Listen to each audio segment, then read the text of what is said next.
listening to Lucha Afterground. Hello, everybody, and welcome to Lucha Afterground, the premier Lucha Underground after show. My name is Max. With me, as always, Travis. You didn't do your new trademark intro. Yeah. Okay. All right. We're a little low energy tonight. We're recording a little later than usual. It's true. It's true. You know, it's cool. It's a late one. I mean, news and notes, I guess? Yeah, I guess. Might as well. Do we have news and notes? Not really. Yeah. We're the premier. Yeah. I've been kind of following the AAA Taya Mundo drama a little bit, just seeing odd things every now and again. Yeah.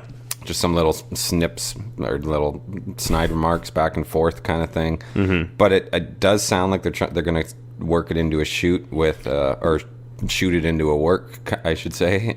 Transform the shoot into a work, which makes the most sense. Mm-hmm. It's the correct thing to do. Yeah, right? Because Johnny Mundo is still their champ, so they're just going to try to make lemon out of lemonade, I guess. Or what's the...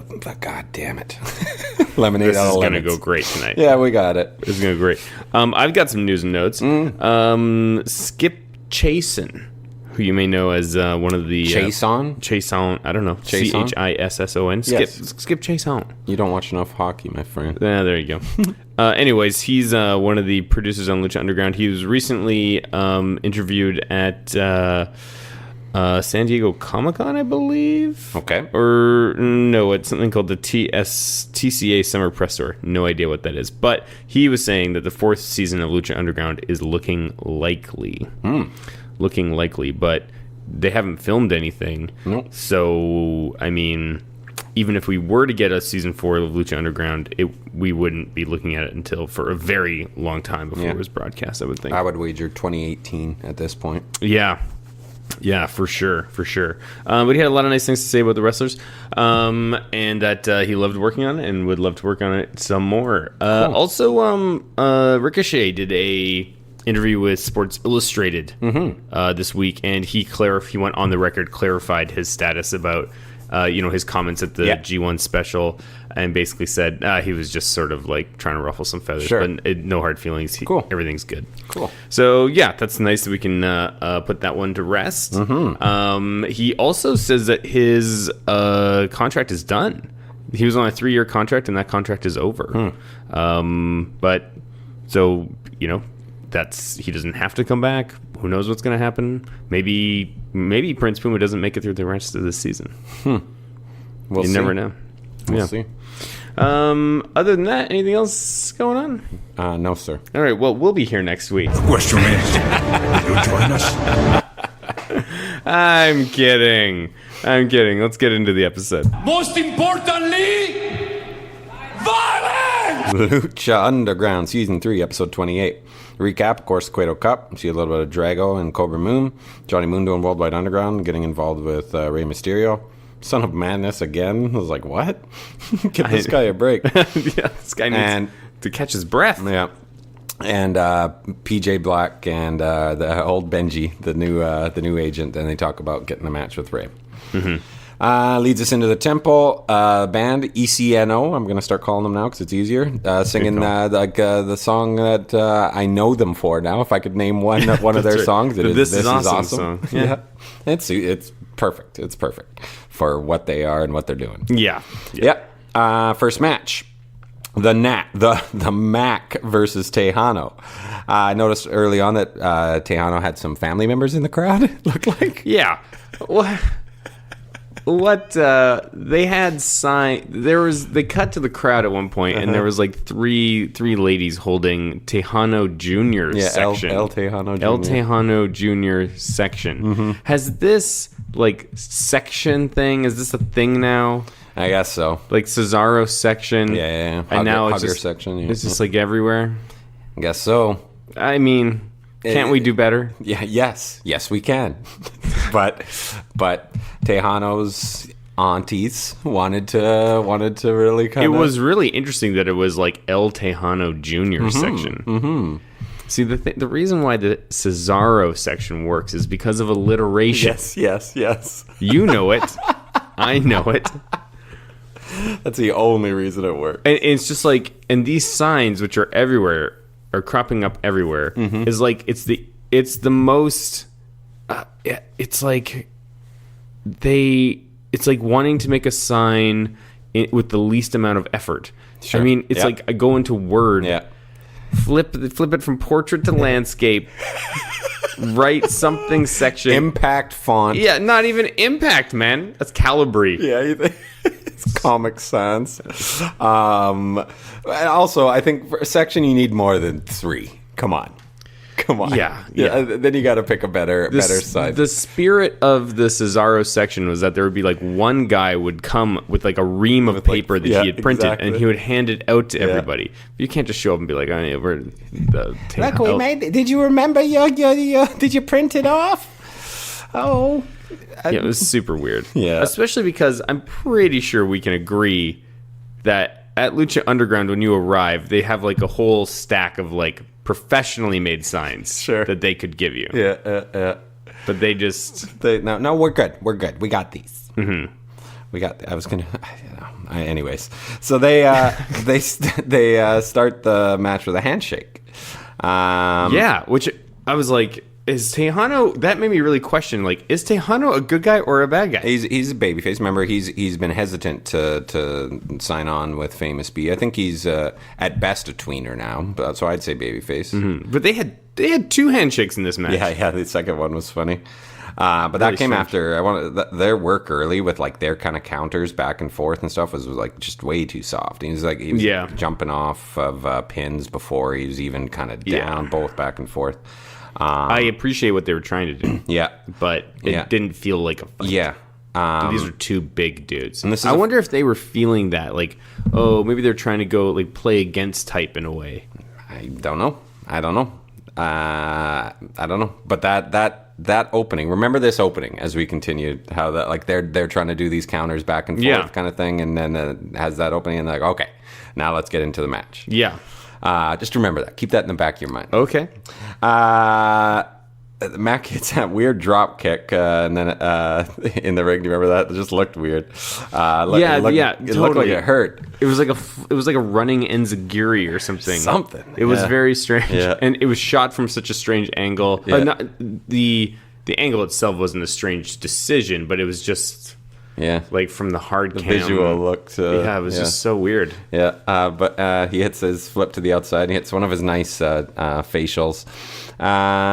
This just felt paint by numbers, I thought, the whole way through this match. I mean, Trav, I know that you're a big Texano booster. Usually. But and you're a big Mac guy, too. I know.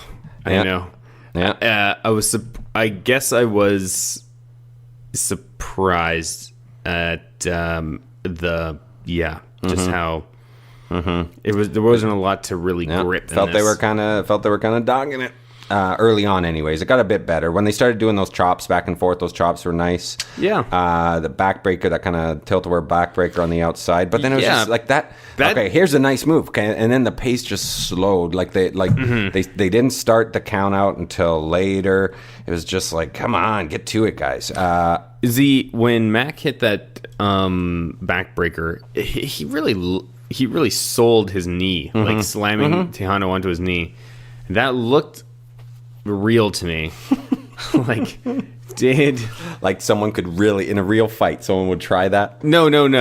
That like if you tried it, you would. The amount of weight that you're slamming on your knee is actually probably going to do more damage to your knee than to the person you're doing it to. Yeah.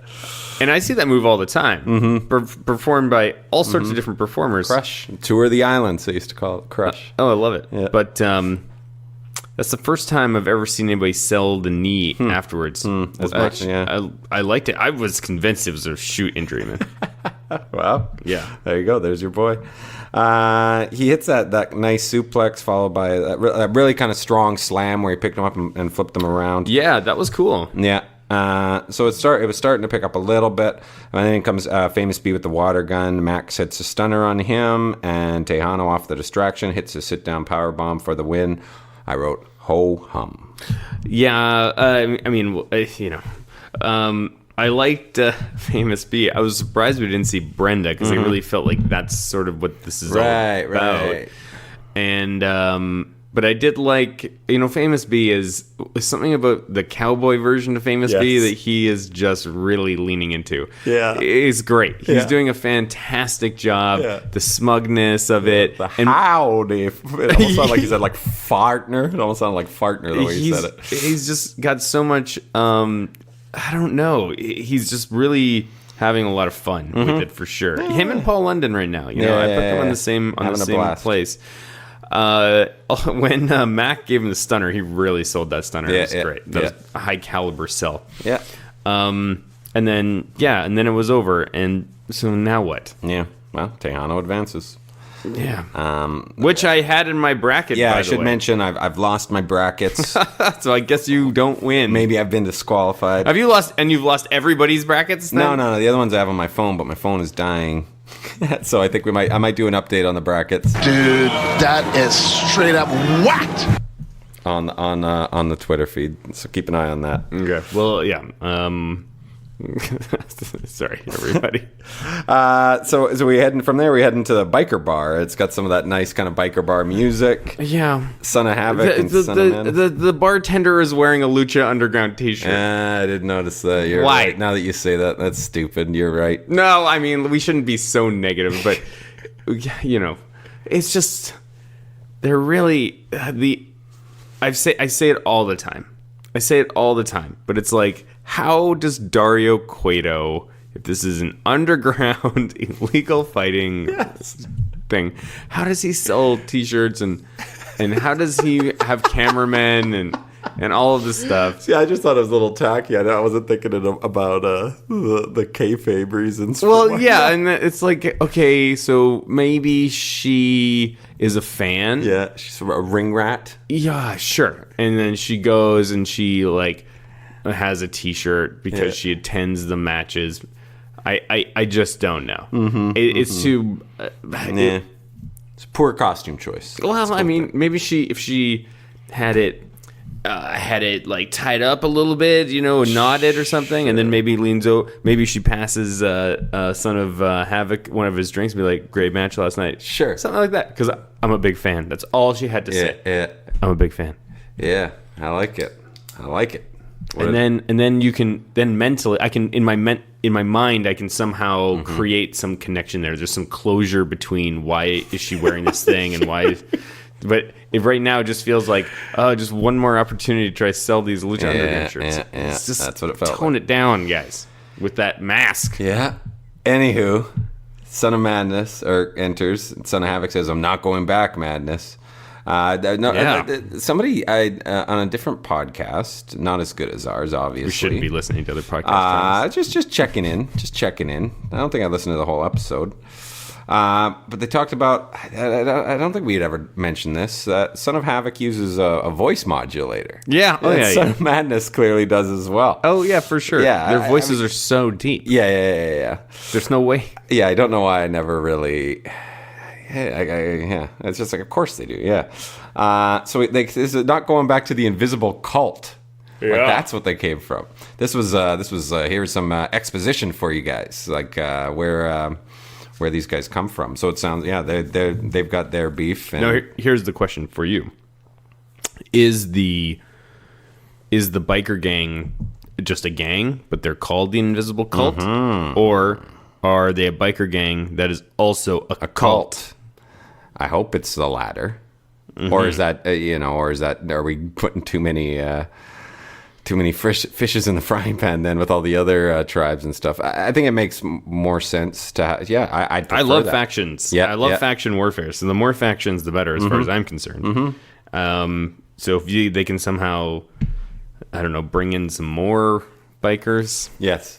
And have them all just look exactly the same. Yes. And the only way you tell the difference is the thing on their back. Yeah, and that's why that's the invisible cult. You don't know you don't know who's who. Yeah. I like that. Yeah. That can be cool. Yeah. Who would you cast as like their top? Who are some other wrestlers you could bring in? Braun Strowman would be fantastic. But not like somebody who's muscle. available. He'd be like the muscle. Yeah, somebody who's available. Oh man, Gosh. Trevor Lee, if you get him to grow out a beard. Keith Lee, you mean? No, Trevor Lee. Yeah, okay, yeah.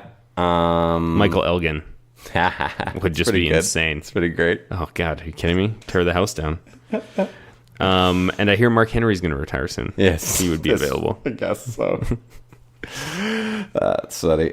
So then from there we got to another backstage or another segment. It is backstage. Rabbit Tribe playing checkers on. That was a nice touch. Yeah, that was funny. That's not Mala Suerte. That's the other one.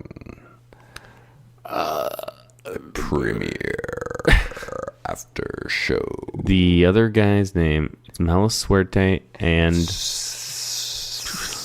Slandero. Oh, you're close. I know. Oh, it's Saltador.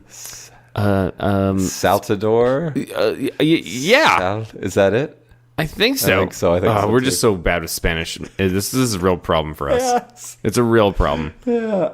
I think it is Saltador. I think Who knows? Yeah. Anyways, enter Masquerita Sagrada with a big old present. I was not sure where this is going. I thought this was going to be the unification of the Rabbit Tribe or it was going to be Masquerita Sagrada. like I thought they were going to open it up and see his that outfit we were hoping. He's like, yes, I'll right. see you next week. I'm going to put this on. I love the way that Masquerita Sagrada kind of sauntered out after dropping it off. It was great. It's a big box after all the rigmarole getting out. It's a lucky rabbit's foot, and they all are pretty excited. Oh, what was it? What did the card say? I hope this brings you luck. I interpret it like they were horrified.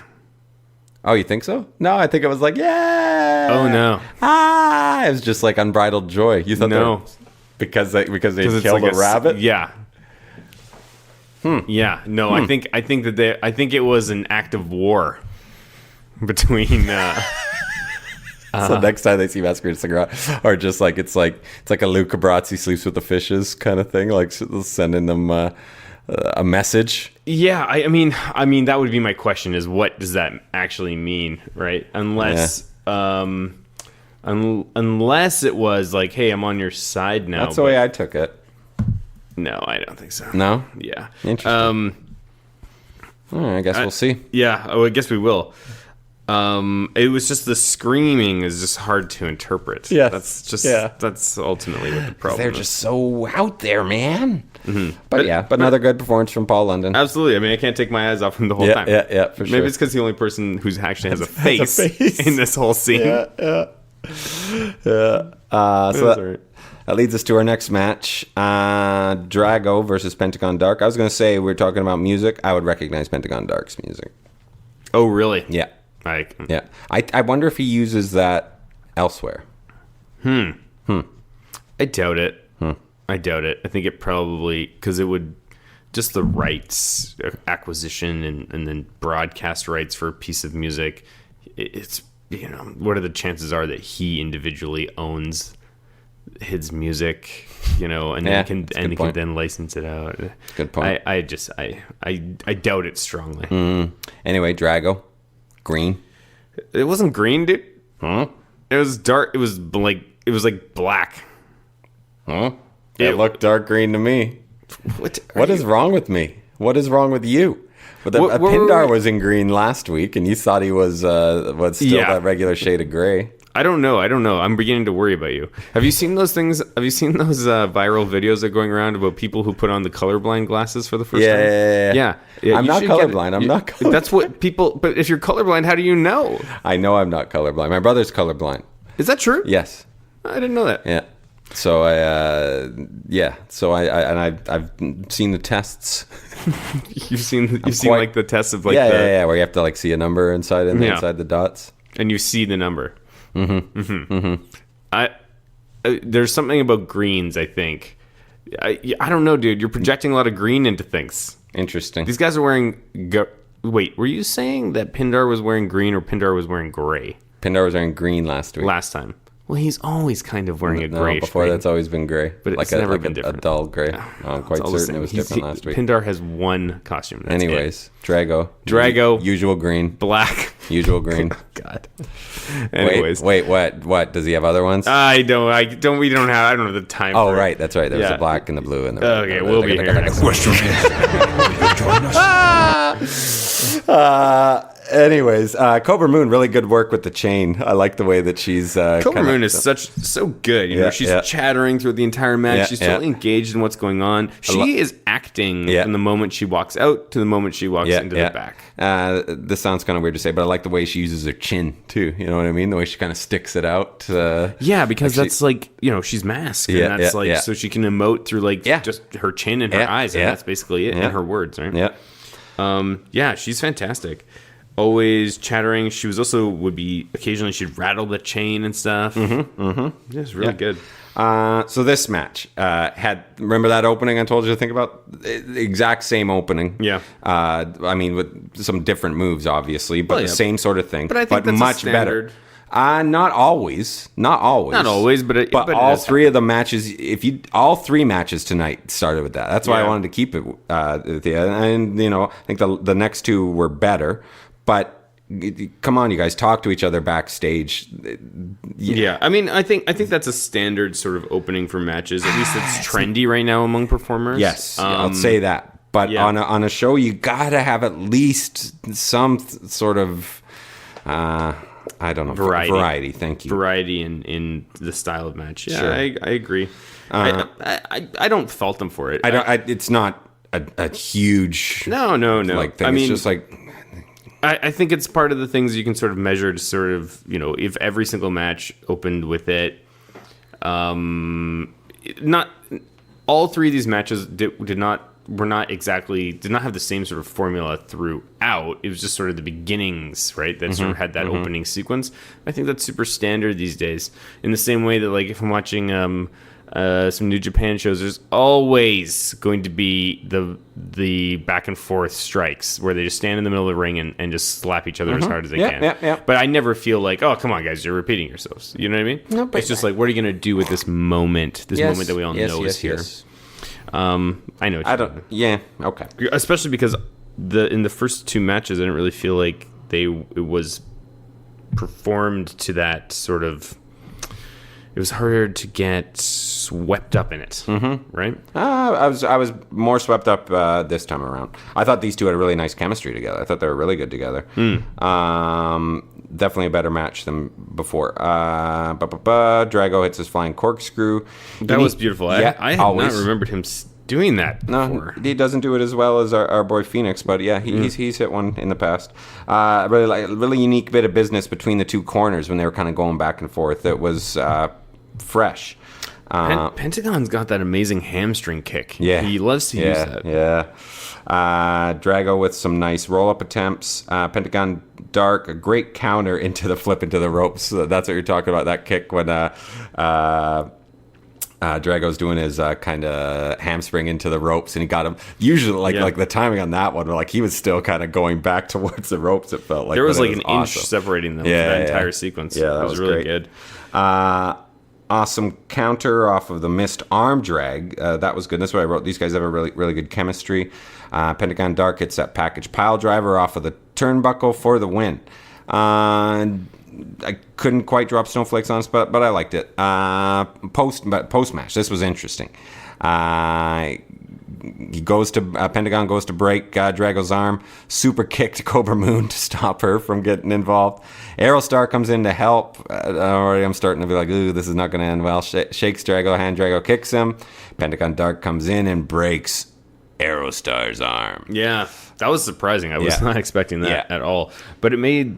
but halfway through this match, I was like, man, only one of these guys can win, and I don't know how they're going to what they're going to do with the loser here, because Pentagon at all times is one of these guys that has to be kept strong, or unless you're going to take him through some narrative reason down a path of losing. And I didn't see that happening. And then with Drago, you needed him to stay strong as well, because you need his story to progress.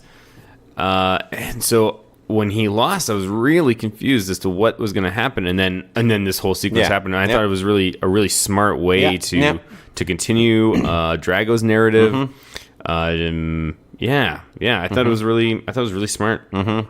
I think we're starting to see Ultima Lucha Trace matches kind of fall before our eyes here, right?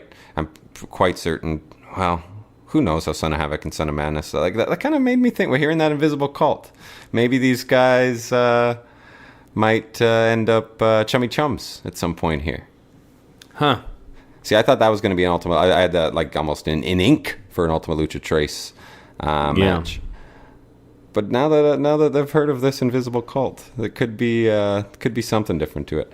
But I do think we will get the classic feud of Aerostar and Drago in some way to Ultima Lucha Trace. But yeah, I really like that post match stuff, like you said. Yeah, totally. We got just a little bit left. Yeah, we should go and listen to some words from Place to Be Nation. Promotional consideration paid for by the following. Hey, pro wrestling announcer Kevin Kelly here. I want to make sure you are all subscribed to all the great feeds here at Place to Be Nation. It's really easy to do. Just head to iTunes or your preferred podcatcher app today and search and subscribe to the Place to Be Nation wrestling feed, which of course includes the full archives of the Kevin Kelly Show, the Place to Be Nation pod feed, and the Pro Wrestling Only feed. Subscribe, listen, and then rate us and leave feedback today. And be sure to give Justin your true thoughts. I mean, don't hold back. After all, he is kind of a jerk. Just listen to Scott.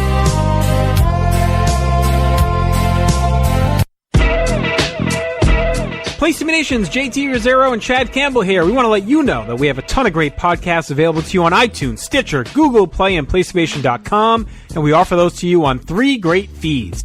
On the Place to Be Nation wrestling feed, we bring you the Mothership, the original Place to Be podcast, as well as Main Event, Lucha Afterground, and our monthly pay-per-view reaction shows, as well as the Our Vantage Point podcast and Jeff Learns Wrestling.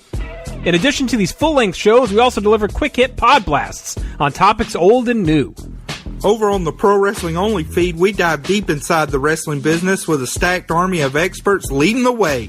The feed features potpourri shows such as This Week in Wrestling, Greetings from Allentown, Psychology is Dead, Puro Potpourri, Stacy and Elliot's Bogus Journey, and the Military Industrial Suplex. We also have shows that focus intently on certain topics like Letters from Center Stage, Space City, and NWA Classics on Demand Adventure, Through the Years, Strong Style History, Strong Style Story, and Mount Olympus. Plus, the feed has the full archives of legendary shows like Titans of Wrestling, Where the Big Boys Play, Letters from Kayfabe, and much more. And on our popular Place to Be Nation Pop podcast feed, we offer such great shows as the Glenn Butler Podcast Hour Spectacular, Rank and File, PTBN Dadcast, Go Home in a Box, NBA Team, and Lucha Undead, as well as a veritable podcast heaven for comics fans with the Hard Traveling Fanboys, Sellers Points, Todd Weber's Conversation, Geek and Sassy, and Imaginary Stories podcasts. You can find all of these current shows plus archives of our past podcasts, including The Kevin Kelly Show, as well by subscribing to all of our feeds on iTunes, and while there, be sure to rate and leave feedback as well. All of these shows, plus others, available on PlaceToBeNation.com, where we cover pro wrestling, sports, movies, comics, plus in-depth stretch projects and more. Be sure to support our site by using PlaceToBeNation.com/Amazon when shopping online, and download our free PTB Vintage Vault Refresh ebooks via the links on our site. We also want to thank our friends at Bonehead's Wing Bar in West Warwick, Rhode Island, and Fall River, Massachusetts, TheHistoryOfWrestling.com, and Scott Keats' Blog of Doom. Be sure to follow us on Facebook, Twitter, Instagram, and Tumblr as well. PlaceToBeNation.com, the only place to be in your pop culture world.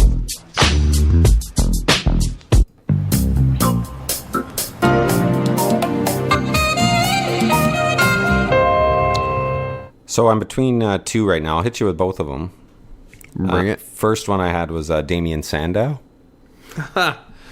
Okay. Sure. What? Give me more about his character. What's his deal? He's a little kind of smug, like a little more like, kind of playing like his character, like he's kind of like just smarter than the rest of them, like his original, like the intellectual savior character. Right, sure, work that into like a I love it, like a chief kind of thing. So easy, hated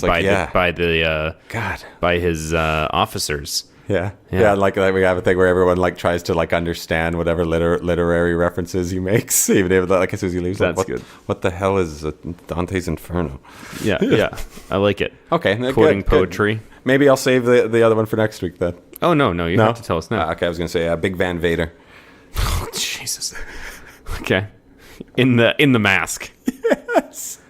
Of course. Yeah, sure. Just convinced that he's the toughest dude. Or just I was just like furious all the time, and they're just like scared shitless just of him, smashing like his they fist barely on want a to desk. do it. It's like Oh yeah. he's like to finally like at the end, like they're scared shitless of him. They barely want to talk to him, and at the end he's like, "Well, I just got let go." Like, yeah. Oh, I'm so sorry. That sucks. And it seems like they're just like, yeah. Oh my god. Huge party. Afterwards, he leaves. Yeah. They just like embrace, like he's gone. I love this show. This is my favorite show. Every Lucha episode is a City new Nights. chief. Lucha City Nights. Every episode, there's just a bunch of cops and they have a new chief, and the chief is a wrestling figure of some kind. And the new chief just makes the cop's life a living hell, one way or another. Yeah, one way or another. Or except like then there's one where they really want to, there should be ones where they really want to keep him on. Oh yeah, thing, but JR. then, like, I think they would love JR. Keep JR around. Yeah. Great stuff. I think sometimes the chief will be like your A plot, but I think sometimes it can be like a B or C plot, or even just like pretty like further like a tertiary. Sure. I love it. All right, I love it. We need a writer's retreat. I was gonna throw, in case you didn't have one, I was gonna throw out Red Shoes, the Japanese referee. I love it. Doesn't he would speak never English. say a line. Yeah, but just he's like so always, animated, and Yes. he's miming everything, and just like with his hands constantly. And then the opening shot would be him walking through the hallway, but just his shoes. Just his shoes. Dude, here comes the new chief. Yeah. Elevator opens up, but it's just his shoes. And like, comes out. It's pretty good. Yeah, I think. So just before our last match, we see Pentagon Dark backstage, and he runs into Katrina. And I was like, at first I'm like, oh yeah, I do forgot these about two this. have a beef? Do these? I'm like, of course, it reminds us of the was that Aztec Warfare 2? I think so. It was a long time ago. And they had a bit of a feud after that. She said they never forget. Does a little bit of her old hocus pocus, and says Mill will be waiting for him. So I guess this opens up possibilities. Anyways, I pick Pentagon to win. Yeah, I mean, you see something like that, and you figure that means Pentagon's going to win, right? Because we're going to have Pentagon versus Texano. We've got Mill versus Jeremiah Crane. Kind of funny that they're taking the focus away from Mill versus Jeremiah Crane in a way. We got Pindar versus Phoenix. Yep. And Puma versus... Dante Fox. Dante Fox. Yeah. That's going to be an insane match. Yeah. Can't wait. I mean... Mill versus Jeremiah Crane is going to be insane. I think that'll be great. Puma versus Dante Fox is going to be insane. The other two ones, What is it? Pindar against who again? Phoenix? Phoenix will be great. Phoenix will Maybe do this what he is can. time for Pindar to step up and show us what he can do. To bring the Steve Payne. And what was the other one? Pentagon versus Texano. Yeah. Show me what you got, man. Show me what. Yeah. We'll see. I want to join the El Texano Junior section. I'll be a proud sign waving member. I think I got some toner left. Toner. I like to keep it close to my chest. I don't like to just willy nilly toner everything. It's true. So Texano, what is that about having a home printer and being so protective of toner? Because I feel it too, man. Oh, because those cartridges are hella expensive. Yeah, and they're just such a pain in the ass Yeah, to go and get replaced. Yeah. And it happens at like the worst time in like the middle of like when you're doing like a 20-page document. I'm being audited. I got to do this. I got to fax them this thing. I got to print it, and it's only my toner ran out. Who was using the printer? We used to have tons of toner. I just bought it like 4 months ago. Yeah, exactly. No printing. Anyways. Leads to our main event, PJ Black versus Rey Mysterio. As Rey entered, it just hit me. It seems like it's been forever since we've seen Rey Mysterio wrestle. Well, yeah, they said that in the match that the last time he wrestled was when he wrestled Matanza. So, I mean, I don't know how many weeks ago that was in the show, but don't forget we had this huge 6-month break. That's right. Anyways, Mask is looking good. Good color scheme for him tonight. Great color scheme. I love everything about Rey Mysterio's gear except for the shiny pants. Baggy pants. That's a throwback. I know, but you can bust it out sometimes for special occasions. He's stuck with it now. What's that? He's stuck with it now. Like that's like taking the jorts off of John Cena at this point. No. You can still wear the same pants. They just don't have to be shiny like that. Oh, okay. Not so shiny. Yeah. I don't know. I still feel like that's part of I think the material is part of I guess I would just say the gimmick. Update the look a little bit. Yeah. But I do love his gear. I love how into switching it up he is. Mm-hmm. God, how many masks do you think that guy owns? Lots. Yeah, probably lots. You're right. Speaking of gear, is the premiere. You must be happy that PJ changed his pants. Yeah, but it still was like super colorful. It was kind of like purple and black and gold. It was a change up from the green. And there's a Darewolf on their side. That's kind of cool. Okay. Oh, Kevin Banner. We should have mentioned this in our news and notes. What's that? That Kevin Banner recently received a care package in the hospital. That's right. And it included from Pro Wrestling Tees. That's right. It included a PJ Black fidget spinner. Finish the irony. The one toy he cannot play with. That's right. Or who knows? So here we see that similar start. This one was good. PJ hits that kind of nice rack attack on the. He had to kind of save it after when. It's true. Yeah, he had a bit of an adjustment there. Yeah. Hit that nice punch off of the top rope, which is you know what? I generally discourage. Yeah. I would discourage wrestlers from ever doing like a top rope like double axe handle or a like a jumping punch. Miz loves to do that. Mm-hmm. You don't want to be like Miz, everybody. No, you don't. Okay. Not in the ring. It's the most in this day and age. Hey, if this was like 1970, I'm sure people would be like, "Wow, what a move!" Mm-hmm. It's not anymore. Okay, that is no longer an exciting move. Sure. But this one, looked great. It looked awesome. Looked great. There was something different about it. Very rare though. Very rare. And we see loving PJ there, who's adding these submission holds to his repertoire. I wrote as well. PJ Black has an it factor. That's my hot take. That's my hot take. Mm-hmm. He's a handsome guy. Yeah, he's got great submissions. Mm-hmm. He should have been. What's going on with this guy? I don't know. I mean, he's love of base. We don't know if maybe. Hopefully, the it factor wasn't contained in his like left ring finger. Or whatever. This is terrible. What's wrong with us? That man was in a serious accident. But if you following his Twitter, he is on the road to recovery, man. Okay. See, I saw. It was just on a little phone screen in his like whatever camera, but he's like lifting weights and stuff, and I was trying to figure out which digit was missing, and I couldn't. I guess is that unconfirmed or is that confirmed? It's Kevin Banner. It's the Kevin Banner dirt underground dirt. Yeah. Did PJ Black lose a finger? Tell us we're crazy. If we are. Or just let us know. Say hi. Just let us know if he lost a finger. Anyways, Ray had that. Because we're going to keep talking about it as if he has. Yes. Yeah. So if we are way off base here, somebody please say something. Yeah. Ray with a nice counter drop kick, an okay strike exchange, leading to that kind of creative exit from the ring, where like he kind of slapped his chest, but he caught him off that chest slap into a Hurricane Rana. Yeah, it was nice. Yeah.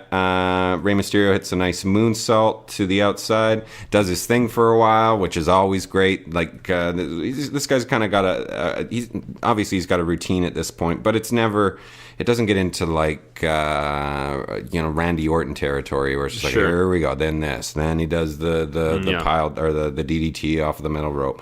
It still pops.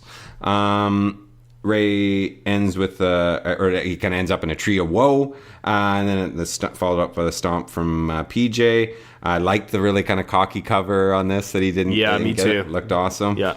PJ catches Ray for a Styles clash, or as they call it, a faith breaker. Yeah. He had hit But one they of said those both. a while ago. Yeah. They said both. Yeah. They called it a cell splash straight up. Then a nasty ref bump. Marty Elias is out, and then here you can just do it by clockwork. Yeah. Here they come. But it was nice. I loved that Ray couldn't see Mundo enter, and Mundo is hitting hits the 2 count. Yes, yeah, that was some primo Johnny Mundo stuff. God, it was so good. Yeah, and he just starts kicking ass. You're just a fat piece of trash. Now somebody get this fat trash out of here. Jack Evans enters wearing the chin sling. Hits a super kick as they're holding Ray up. Dragon Azteca Jr. enters. Taya gets involved. At this point, I was kind of like, you know what, this was a filler match. This was such a filler match. It would have been. I was hoping that PJ was actually going to win, because that would have been such an interesting situation. Sure. What do they do next? Yeah. Because now it's going to be Johnny Mundo versus PJ Black for the championship. How do you play that? No, that's not what this was. This was just a kind of tune-up. There was no stakes. Yeah, it was for the number 1 contendership. No, it wasn't. What? No, it wasn't. It was just like, I got you a match. There's no mention of any of that. They were still selling the. You think they would spend all this time building up to this match with the opportunity of a wrinkle? No. That's what I thought. Yeah, no, it was just a little tune-up. Dragon Azteca scares everyone off with a chair. Ray kind of counters the Razor's Edge for the 619 and his flash for the win. As I said, this felt like just kind of filler, because we've already kind of seen this, and it didn't move anything forward. It was like if Lucha Underground did house shows, this was something that would happen in like a house show in the middle of a feud like this. Yeah. I thought. Yeah. But like I said, I'm still noticing that PJ's great, and Ray's always great.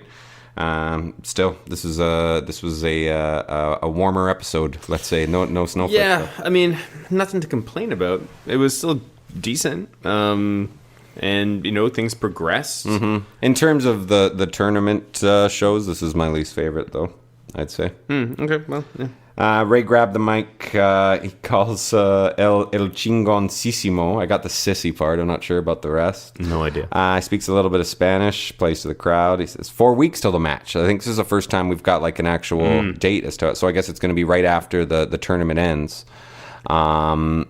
Says the one thing you will take home is a 619, but I really wanted to say, like, he was just getting kind of just really white bread here. It's like, the one thing you will take home is a knuckle sandwich. That's kind of was waiting for. Yeah, it was. Yeah. Some interesting editing there too. Hard to say how into it the crowd was. He seemed really a little I don't know. He didn't seem. Oh yeah. Yeah, I kind of felt like he was sort of making it up on the spot. Didn't quite seem as confident maybe about it. I don't know. I don't know. But yeah, I'm with you. Not my favorite Lucha Underground episode in the world, but certainly. Yeah, there's nothing. I mean, the only thing that was particularly embarrassing was some of Vampiro's. We didn't. Oh my God, we got to talk about this because we've been pretty lenient since they've been back. This one had really gone overboard with just the amount of nonsense that was being said. Like, I'm talking things that just made no sense at all. Like, what is going on in your head? What are you even man? talking about? Where's this train of thought going? Yeah. Just so much talking and just anyways. Yeah, it was. But I didn't notice it from Stryker. It was Vampiro. Oh, Stryker was complicit in it as well. Okay. Oh, yeah. Because he let Vamp go into some rant about something, and then he'd be like, "Great point, my friend." Yeah. It's like, what? Don't say that. Yes. Yeah. It just has to, like, they've been great ever since we've come back. It's the first time they've dipped into this. Getting in a long back time. into the old bad habits. Yep, but we'll give them the benefit of the doubt. Of course. We keep forgetting to see what's coming what up. the next episode is. Yeah, you're right. Let's take a look right now. While I'm doing this, where can people find us? Oh, online? I should tell you, you should be really happy to hear that I got cut from that ad. I'm no longer in the Honda thing. Really? Yeah, we found out during our anniversary dinner. That was really nice. Fifth year anniversary dinner. I got a text from my agent. There's just I think they had like 6 different actors, and it was all just kind of filling in like different decades and different looks, and ended up saying, "Well, we don't really need the '90s guy." That's what I was. I was a '90s guy. I went to wardrobe fitting. So you didn't get paid for that? I still get half of the actual booking, but what you want is the. When it's airing, that's where you make the scratch. Yeah. I am on hold for another gig here. Knock knock. But that was so. I guess I no longer have to watch my back. From the bikers. Yes. That's right. Okay. Next episode 29, The Hunger Inside. The Cueto Cup's quarterfinals begin. Dario admonishes Matanza. He'll be back for the first time since the break. And Marty the Moth continues his unscrupulous behavior towards Melissa Santos. So you got to think that means that it's Pindar and Phoenix. Pindar and Phoenix, yeah. Going to be wrestling. Yeah. All right. Well, there you are. So how can people find us online? Follow us on Twitter at Lucha_Afterground. Just look for Lucha Afterground to find us. Or listen to us on iTunes, wherever you find your podcast. Just look up Place to Be Nation. That's us. And we'll be tallying up the... Yes. I will have bracket updates on the Twitter? On the Twitter feed. Keep an eye out there. Cool. We'll be here next week. The question is, will you join us? Skrabango.